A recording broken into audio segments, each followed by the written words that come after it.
اور رمضان کا مہینہ کہ رمضان کے مہینے میں تو دنیا کا کوئی کام کرنا بڑی بےغیرتی کی بات ہے۔ حدیث میں آتا ہے، ابن ماجہ شریف کی روایت ہے کہ بہت سے روزے دار ہیں کہ ان کا روزہ اللہ کے یہاں بھوک سے زیادہ نہیں ہے۔ رب صائم ليس له من صيامه الا الجوع رب قائم ليس له من قيامه الا السحر، صحیح روایت ہے کہ بہت سے روزے دار کہ ان کا روزہ سوائے بھوک کے اور کچھ نہیں ہے، اور بہت سے راتوں کو جاگنے والے کہ ان کا۔ السلام علیکم دوستو، welcome back to my YouTube channel live Delhi مرکز بیان۔ امید ہے آپ سب خیریت سے ہوں گے۔ الحمدللہ آپ سب کے سپورٹ اور محبت کی وجہ سے ہم نے 10,000 سبسکرائبر کمپلیٹ کر لیے ہیں۔ آپ سب کا شکریہ۔ ہمارے فیس بک پیج اور انسٹاگرام پیج کو فالو کرنے کے لیے ڈسکرپشن میں دیے ہوئے لنک پر جائیں اور ہمارے پیج کو فالو کریں۔ آج کی اس ویڈیو میں ہم بہت ہی اہم بیان سنیں گے حضرت جی مولانا سعد صاحب کا۔ چلیں ویڈیو کو اسٹارٹ کرتے ہیں۔ حدیث میں آتا ہے، ابن ماجہ شریف کی روایت ہے کہ بہت سے روزے دار ہیں کہ ان کا روزہ اللہ کے یہاں بھوک سے زیادہ نہیں ہے۔ رب صائم ليس له من صيامه الا الجوع رب قائم ليس له من قيامه الا السحر، صحیح روایت ہے کہ بہت سے روزے دار کہ ان کا روزہ سوائے بھوک کے اور کچھ نہیں ہے، اور بہت سے راتوں کو جاگنے والے کہ ان کا جاگنا کہ ان کی عبادت سوائے جاگنے کے کچھ نہیں ہے، کہ ان کا جاگنا عبادت نہیں ہے، بلکہ ان کی رات بھر کی عبادت سوائے جاگنے کے کچھ نہیں ہے۔ اس طرح فرق کیا ہے مشقت میں اور عبادت میں، اور فاقے میں اور روزے میں، جی ہاں، اور رات کے جاگنے میں اور عبادت میں فرق کیا ہے۔ کہ کیسے فرق کیا؟ کہ فرق کیا ہے ایمان سے۔ سنو، روزے کا ظاہر ہے کہ روزے کا ظاہر جو ہے وہ مشقت ہے، کہ کھانے پینے سے تو وہ شخص بھی باز رہ سکتا ہے جس کو ڈاکٹر یہ کہہ دیں کہ آپ کو اتنا وقت تک کچھ نہیں لینا،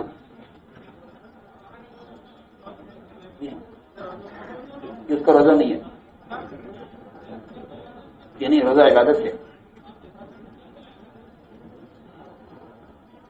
تو میرے محترم دوستوں، میں عرض کر رہا تھا کہ غیبت ایک ایسا گناہ ہے جس کو حدیث میں زنا سے بڑا گناہ فرمایا گیا، حالانکہ زانی بت پرست کی طرح ہے۔ زانی کیسا ہے؟ بت پرست کی طرح، لیکن غیبت کرنے والا زنا سے بڑا گناہ گار ہے۔ اور صحابہ کو تعجب ہوا اس پر، صحابہ کیا میں کیا کہ یا رسول اللہ، زنا تو بڑا گناہ ہے، غیبت اس سے بڑا گناہ کیسے ہو سکتا ہے؟ تو آپ نے فرمایا کہ غیبت زنا سے بڑا گناہ اس لیے ہے کہ اللہ کے یہاں زنا کی توبہ ہے، غیبت کی توبہ نہیں ہے۔ اللہ کے یہاں زنا کی توبہ ہے لیکن غیبت کی توبہ نہیں ہے۔ کیوں غیبت کی توبہ نہیں ہے؟ کہ غیبت کی توبہ اس لیے نہیں ہے کہ غیبت کرنے والے سے متعلق ہے کہ جس کی غیبت کی ہے اس سے معافی مانگو، اس کی توبہ اللہ کی نہیں ہے۔ یہ ہے ایمان، کہ ایمان کے ساتھ عبادت۔ تو آپ کی مجلس میں جس سے غیبت ہوئی، آپ نے فرمایا کہ تم قرآن پر ایمان نہیں لائے۔ ما آمن بالقرآن من استحل محارمہ، کہ ایمان نہیں لایا وہ شخص قرآن پر جو اس کے حرام کو حلال سمجھے۔ جی ہاں، اس لیے حضور اکرم صلی اللہ علیہ وسلم نے اپنے سارے مدینے والوں کو حکم دیا روزہ رکھنے کا، کہ سب روزہ رکھیں اور کوئی میری اجازت کے بغیر افطار نہ کرے، اجازت کے بغیر افطار نہ کرے۔ چنانچہ ایک آدمی آتا، آپ کے سامنے اجازت لیتا ہے، آپ اس کی اجازت دیتے وہ افطار کرتا۔ دو لڑکیوں نے یہ کہلوایا کہ یا رسول اللہ، ہمیں آپ کے پاس آتے ہوئے شرم آتی ہے، ہمیں آپ اجازت دیجیے کہ ہم یہاں افطار کر لیں۔ آپ فرمایا کہ نہیں، ان کو میرے پاس لے کر آؤ، ان کو میرے پاس لے کر آؤ۔ پھر آدمی آیا کہ نہیں یا رسول اللہ، صبح سے شام ہو گئی ان کو روزہ رکھے ہوئے، آپ ان کی اجازت دیجیے کہ وہ افطار کر لیں۔ فرمایا کہ نہیں، ان کو یہاں لے کر آؤ۔ چنانچہ انہیں زبردستی لایا گیا، روایت میں پھر آپ نے پیالہ منگوایا ہے، فرمایا کہ اس پیالے میں قے کرو، تو وہ پیالہ کچے گوشت سے بھر گیا، تازہ گوشت۔ کچے گوشت انسان نہیں کھا سکتا، لیکن پیالے میں کچا گوشت قے میں نکلا۔ دوسری سے کہا کہ تو بھی قے کر، اس نے بھی قے کی، تو پورا پیالہ کچے گوشت سے بھر گیا، تازہ گوشت کچا۔ حالانکہ یہ بات تصور بھی نہیں آ سکتی کہ ان بچیوں نے تازہ گوشت کھایا ہو، کہ تازہ گوشت تو کچا گوشت جانور کھا سکتا ہے، انسان نہیں کھا سکتا۔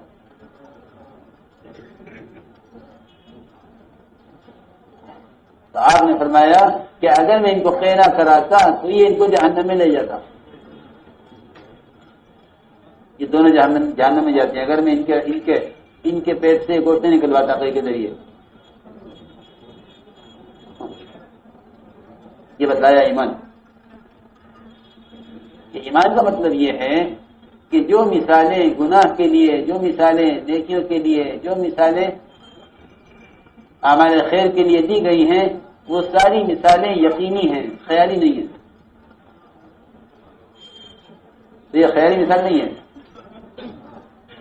کہ غیبت کرنا، بھائی کا گوشت کھانا ہے، یہ خیالی مثال نہیں ہے، یقینی مثال ہے۔ تو آپ نے اس کا مشاہدہ کروایا، آپ نے اس کا مشاہدہ کروایا کہ غیبت کرنے والی سے قے کروا کر دکھلایا کہ انہوں نے یقیناً تازہ گوشت کھایا ہے، انہوں نے صبح سحری کی ہے حلال چیز کے ساتھ، اور پھر بیٹھ کر آپس میں دونوں نے غیبتیں کی ہیں، انہوں نے بیٹھ کر غیبت کی ہے۔ تو میرا محترم دوستو، بات یوں ہے کہ ہمیں اپنی عبادت کو، اپنی تراویح کو، اپنے روزے کو کیا بنانا ہے؟ عبادت کی مشقت عبادت بنانا ہے، کہ روزہ تو ایسا عمل ہے کہ اس کا اجر اللہ خود دے گا، باقی جتنے اعمال کے اجور ہیں وہ اللہ فرشتوں سے دلوائیں گے، ان کو یہ دے دو، ان کو یہ دے دو، ان کو یہ دے دو۔ باقی اعمال کے اجور حکم سے ملیں گے، باقی اعمال کے اجور حکم سے ملیں گے، اور روزے کا اجر اللہ خود دیں گے۔ روایت میں آنا اجری بھی ہی کہ میں اس کو اجر خود دوں گا۔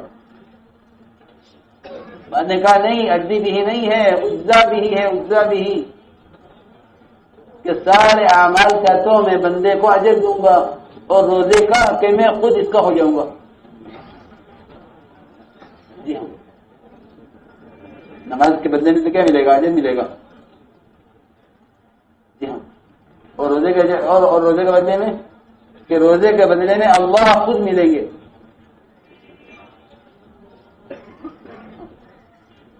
ایک بادشاہ نے اپنا خزانہ کھولا کہ جس کو جو لینا ہے لے لو، تو سب نے سونا، چاندی، جواہرات، دینار، درہم سب لے لیے۔ ایک آدمی ایک طرف کھڑا ہوا کہ کیا چاہیے؟ کہ نہیں مجھے کچھ نہیں، کہ نہیں کچھ تو لے لے، کہ نہیں مجھے تو آپ کی ضرورت ہے، میں آپ کو چاہتا ہوں کہ اس کے لیے کیا کمی پھر؟ من کان للہ کان اللہ لہ، کہ جو اللہ کا ہو جاوے کہ اللہ اس کا ہو جاوے۔ تو بات دوستوں بزرگوں یوں ہے، ورنہ ساری عبادتیں اب عادت بن گئی ہیں۔ کیا بن گئی ہیں؟ عادت۔ کہ روزہ کی عادت ہے، تراویح کی اس کی عادت ہے، تو عادت جو ہے غفلت پیدا کرتی ہے اور عبادت ذاکر بناتی ہے، عبادت ذاکر بناتی ہے اور عادت غافل بنا دیتی ہے. یہ عبادت ذاکر بناوے اور عادت کہ عادت تو غفلت پیدا کرتی ہے کہ یہ روزہ رکھ رہا ہے بطور عادت کے، یہ نماز پڑھ رہا ہے بطور عادت کے. اس لیے میرے محترم دوستوں، ہمیں اس روزے کو ایمان پر لانا ہے، روزے کو ایمان پر لانا ہے. یہ سب سے زیادہ اس بات کی فکر کیجو کہ صرف کھانے پینے سے باز رہنا روزہ نہیں ہے. یہ تو روزے کا ظاہر ہے کہ باطن کیا ہے اس کا. اس کا باطن یہ ہے کہ جس سے ایک شخص نے نماز کی نیت باندھ دی، نماز کی نیت باندھ دی کہ اب سلام پھرنے تک کچھ نہیں کر سکتا، کہ ہر عمل کا ایک ابتدا ہے، ایک اس کا منتہا ہے.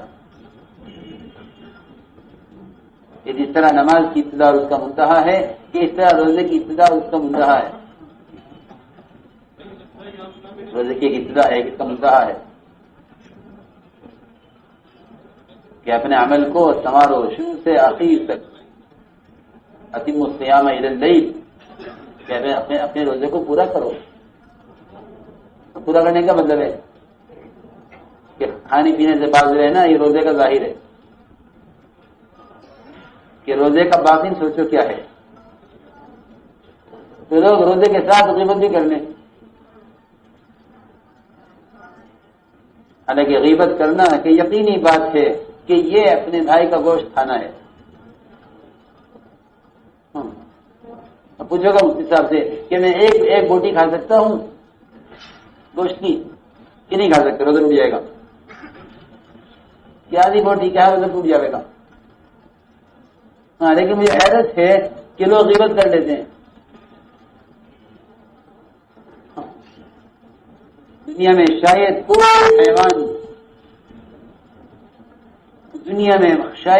کوئی حیوان ایسا ہو، بلکہ یقینی بات ہے یہ کہ انسان سے زیادہ گوشت دنیا میں کسی چیز کا نہیں کھایا جاتا. سب سے زیادہ گوشت انسان کا کھایا جاتا ہے، سب سے زیادہ گوشت کس کا؟ انسان کا، غیبت کے راستے سے. سب سے زیادہ گوشت، جو دنیا میں کوئی جانور ایسا نہیں اس کا گوشت انسان سے زیادہ کھایا جاتا ہو. سب سے زیادہ گوشت انسان کا کھایا جاتا ہے. کہیں کے راستے؟ غیبت کے راستے سے. اس لیے میرے دوست بزرگوں، دیکھو یہ مہینہ عبادت کا، دعوت کا. سمجھتے تھے کہ اس مہینے کا اثر، اس مہینے کا اثر 11 مہینوں پر پڑے گا. جس چیز کو تم سنوارنا چاہو، بنانا چاہو، سمجھتے جس چیز میں تم ترقی چاہو، اس کو اس مہینے میں زیادہ کرو، اس کو اس مہینے میں زیادہ کرو. کیونکہ رمضان کا مہینہ باقی 11 مہینوں میں ترقی دینے کے لیے آتا ہے. جو اس مہینے میں غافل ہے وہ 11 مہینوں میں ذاکر نہیں ہو سکتا. پکی بات ہے، کیونکہ جو اللہ کی رحمت خاصہ کے متوجہ ہونے کے وقت اس سے مستغنی ہو کہ اللہ تو بہت زیادہ مستغنی ہے. جو اللہ کی رحمت کے متوجہ ہونے کے وقت غافل ہو تو اللہ تو بہت مستغنی ہے، تجھے کیا پرواہ ہے. اس لیے رمضان کا مہینہ کہ 11 مہینوں کے اندر ترقی کرنے کے لیے ہے. 11 مہینوں میں ترقی کرنے کے لیے کہ ہمیں اس مہینے میں 2 چیزوں میں ترقی کرنی ہے، دعوت اور عبادت. دعوت اور عبادت. ہاں، کہ یہ مہینہ دعوت کے لیے سب سے موزوں ہے. یہ مہینہ دعوت کے لیے سب سے زیادہ موزوں. رمضان، شوال، ذوالقعدہ، ذوالحجہ. میں تو کہا کرتا ہوں کہ جو 48 مہینے لگانے وہ یہ 4 مہینے طے کرنے. رمضان شوال ذوالقعدہ ذوالحجہ، اس میں روزہ بھی ہے، اس میں نماز بھی ہے، اس میں زکوٰۃ بھی ہے، اس میں قرآن بھی ہے، اس میں حج بھی ہے، سارے فرائض، نماز بھی اس میں، روزہ بھی اس میں، زکوٰۃ بھی اس میں، حج بھی اس میں، قرآن بھی اس میں، سب کچھ اس میں جمع ہو گیا، سب کچھ اس میں جمع ہو گیا۔ 4 مہینوں کو تو فارغ کر دینا چاہیے۔ ہاں، اور رمضان کا مہینہ، کہ رمضان کے مہینے میں تو دنیا کا کوئی کام کرنا بڑی بےغیرتی کی بات ہے۔ ویڈیو کیسا لگا آپ کو اپنی رائے کمنٹ میں ضرور دیں، ویڈیو کو زیادہ سے زیادہ شیئر کریں، لائک کرنا نہ بھولیں، اگر چینل کو سبسکرائب نہیں کیا ہے تو یاد سے سبسکرائب کر دیں، کیونکہ سبسکرائب کرنے میں نہ ہی ٹائم لگتا ہے اور نہ ہی طاقت لگتی ہے، ایک کلک کر کے سبسکرائب ہو جاتا ہے۔ اور کمنٹ کر کے ضرور بتائیں کہ آپ کہاں سے اور کب سے ہماری ویڈیوز دیکھ رہے ہیں۔